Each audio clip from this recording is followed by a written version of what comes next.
বিসমিল্লাহির রহমানির রহিম।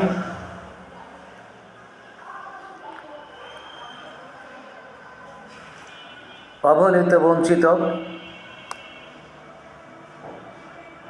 এবং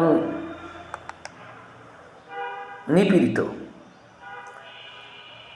1 থেকে 12 পর্যন্ত শিক্ষক শিক্ষিকাবৃন্দ, আসসালামু আলাইকুম ওয়া রাহমাতুল্লাহ। আপনারা দীর্ঘদিন যাবৎ সংগ্রাম চালিয়ে যাচ্ছেন আপনাদের বৈধ অধিকার পাওয়ার জন্য, আপনাদের অধিকার ফিরে পাওয়ার জন্য। আপনারা আপনাদের ন্যায্য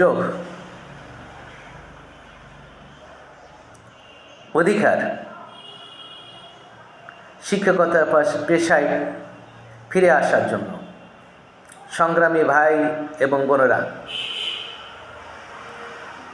আপনারা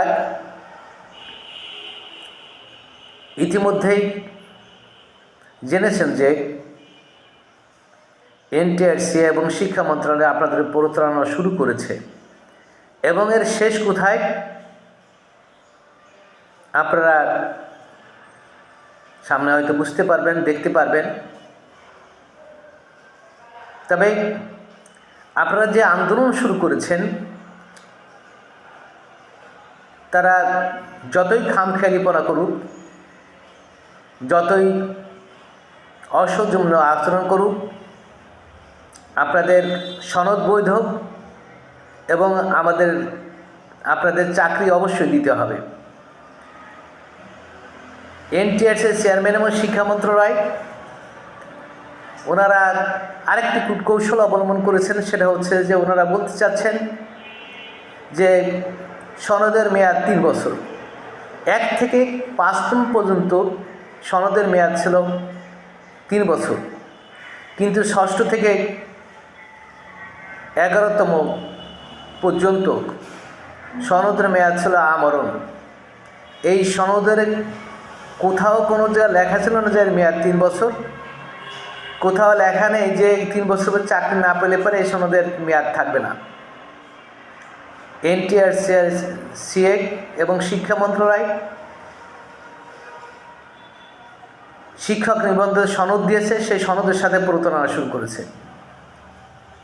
এই প্রতারণা বন্ধ করুন এবং বৈধ সনদদারীদের চাকরি দিন এবং অবৈধ সনদদারীদের গ্রেপ্তার করে আইনের আওতায় নিয়ে আসুন। আপনারা ধৈর্য সহকারে আন্দোলন চালিয়ে যাবেন।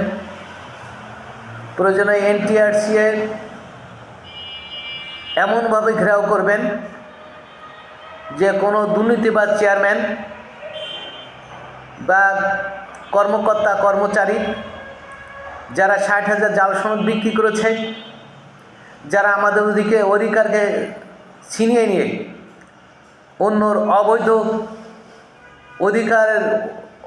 অবৈধ সনদ দেওয়ার পরে তারা তাদের চাকরি পেয়েছে, অবৈধভাবে চাকরি দখল করে আছে, তাদের বিরুদ্ধে দুর্বার আন্দোলন গড়ে তুলুন এবং তাদের বিরুদ্ধে ব্যবস্থা গ্রহণ করার জন্য মাননীয় প্রধান উপদেষ্টা বিরুদ্ধে অনুরোধ জানাচ্ছি। আমি আরও অনুরোধ জানাচ্ছি যে ডক্টর মোহাম্মদ ইউনূস, যিনি মাননীয় প্রধান উপদেষ্টা, উনি যদি আমাদের দিকে দৃষ্টি দিতেন, আমাদের দিকে একটু তাকাতেন, তাহলে আমরা হয়তো যারা বৈধ সনদদারী রয়েছে, যারা বয়স অনেক হয়েছে, তারা যদি একটি চাকরি পেত, তাহলে তাদের পরিবার নিয়ে সামনের দিনগুলো যাতে সুন্দরভাবে অতিবাহিত করতে পারত এবং তারা সামাজিকভাবে একটু অধিকার ফিরে পেত। আমি আরও বলতে চাচ্ছি যে যারা master degree holder, master pass করে বিভিন্ন কোচিং অথবা বেসরকারি কোনো প্রতিষ্ঠানে 2,000, 5,000, 10,000 চাকরি করে কোনো পরিবার মেনটেন্যান্স করা যায় না।